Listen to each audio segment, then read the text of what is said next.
আপনি যদি আর একজনকে শ্রদ্ধা না করেন, আপনাকে জাতি শ্রদ্ধা করবে না। শ্রদ্ধা করা শিখুন, জালেম হওয়া শিখেন না। মক্কার ইমাম আব্দুর রহমান সুদাইস, তিনি দুবাইয়ের অনুষ্ঠানে বসে আছেন, তিনি বক্তব্য রাখলেন। তার বক্তব্যে একজনও ইসলাম কবুল করলেন না। কিন্তু যখন জাকির নায়েক নাড়ি কাটাছেঁড়া করে, এই লোকটা দাঁড়ালেন, তখন শত শত ইহুদি দাঁড়াচ্ছে আর কালেমা শাহাদত পড়ছে। কি কি হলো? আব্দুর রহমান সুদাইসির মর্যাদা নষ্ট হয়ে গেল? আব্দুর রহমান সুদাইসি জানেন যে আল্লাহ কাকে কোন ইলম দেন, কিভাবে খেদমত নেন, কে জানেন?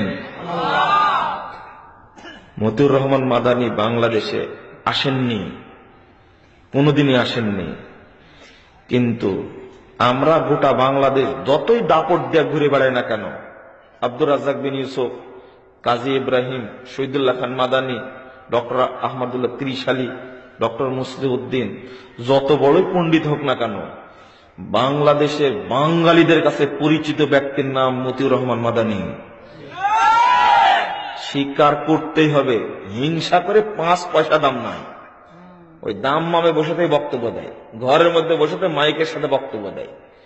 এটার কারণে তার খেদমতটা আল্লাহ এমন ভাবে কবুল করেছেন। আল্লাহু আকবার। আমি ভাবি, বাংলাদেশে আসে না, টেকনাফ থেকে তেতুলা পর্যন্ত যেখানে যায় সেখানে লোকটা বলে, আমি প্রথম মতিউর রহমান মাদানীর বক্তব্য শুনে পরিবর্তন হয়েছি।